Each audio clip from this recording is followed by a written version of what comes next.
Made for Love season 2 has dropped on HBO, Hmm. Hmm. and the full thing is out. And Dave, I mean, just give me your quick feelings on season 1 of Made for Love, where you were a fan, if I remember. Oh yeah, I thought Made for Love season one was really strong and also really surprising because it came out of nowhere and was really that first HBO Max original series that I pay attention to and really enjoy. And of course, Hacks would quickly follow suit there. But awesome Kristen Milioti vehicle, part of a huge year for her, alongside, of course, Hulu's Palm Springs, which she is the star as well. Hmm. And it was just a really, I think, fun half hour about lampooning big tech and everything going on with all those dystopian themes that are a bit familiar. It's not necessarily that we went on any super new lanes or anything here. We kind of understand all of these themes already, but the Milioti performance, the Billy Magnuson performance, the Ray Romano performance, all very winning. I thought Milioti and Magnuson have really awesome chemistry that just made it really really fun season, fun series.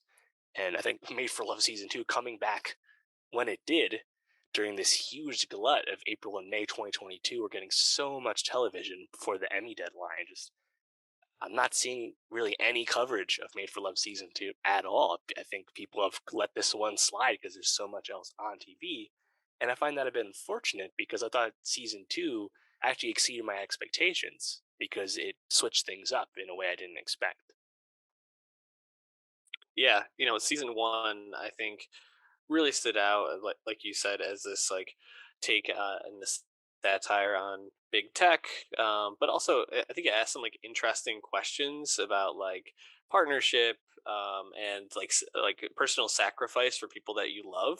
And season 2, I mean, I think it just ratchets everything up to like the next level, and conceptually, I think is like a bit out there in some ways. By the end of the season, I mean, you're totally in like trippy, like I did I take a LSD tab before I watched these last few episodes type territory.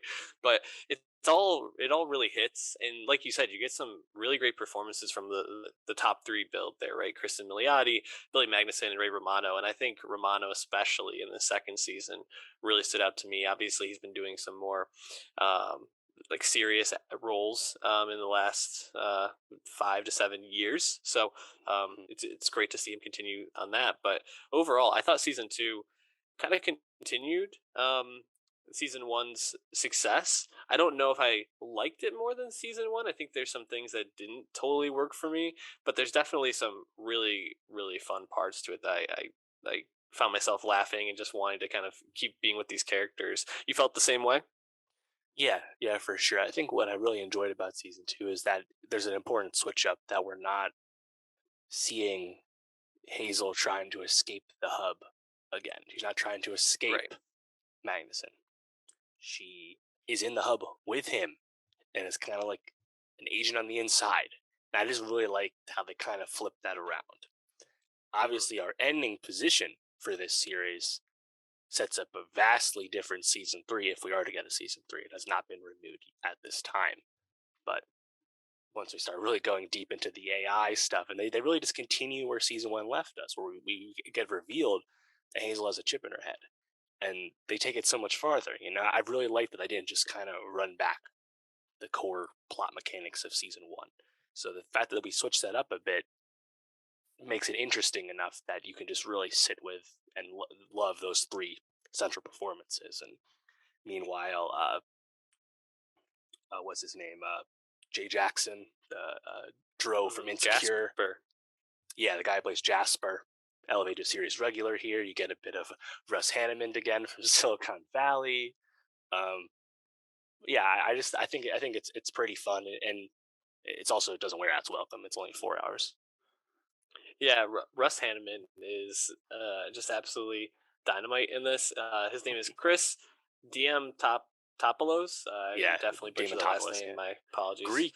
But yeah, he's just hilarious every time he pops up, and him and his buddy like basically failing their way to the top of the FBI is just hilarious and such I feel like a funny comment on the that agency in general. But yeah, I think you mentioned a really good point, which is by flipping the power dynamic on this season, right? So you have Byron basically trying to win Hazel back by giving her whatever she wants with all this, control within Goggle,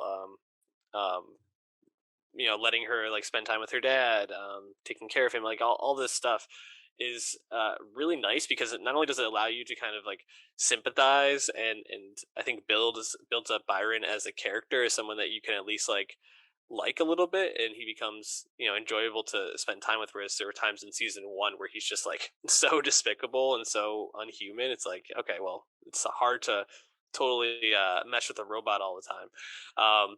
But it really allows all the other parts of the show to kind of soften as well. Like the stuff with Zelda, I found to be really funny and just kind of like a good hang. Whereas in season one, Zelda was like such a main part about like how Hazel was going to escape, and even though I liked that as like a twist to it all, I definitely think giving Zelda a voice and letting her like develop these relationships, I found to be pretty fun. I think it also kind of allowed the show to be uh, about Hazel reckoning with herself, which I find to be a lot more interesting than her reckoning with this abusive relationship. And obviously, that's kind of like they hit you over the head with it by having Mm. her consciousness literally take over her body and do like a very Legion esque episode where it's like bad Hazel versus original Yeah, Hazel, or right. conscious Hazel versus original Hazel. But I think it all still like worked and was pretty interesting to watch.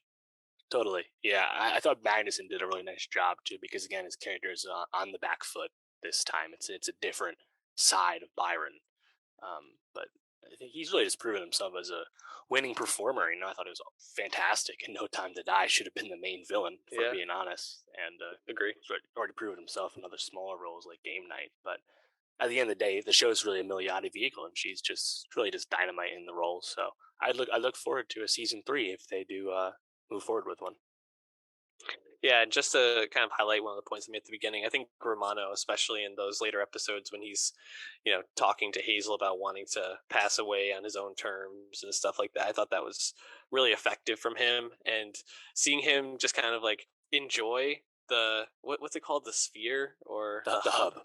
Mhm. enjoy like everything that the hub has to offer, I thought was like really fun, and like it's nice Yeah, to like see someone taking advantage of it that way. yeah, um and then to kind of get like the emotional moments at the end, I was like, Ray Romano, man, he's a talented right. guy, appreciate Yeah, that. I So thought they made a nice choice for he quickly got on to the fact that they were drugging him and treating his cancer. Like they didn't play that out. They got to more interesting material, which, as you said, was him in the hub and playing things off and playing dumb and everything like that. So yeah, I yeah, think it Romano's was really probably good. the MVP of the series just because he brings so much to that part, as you said.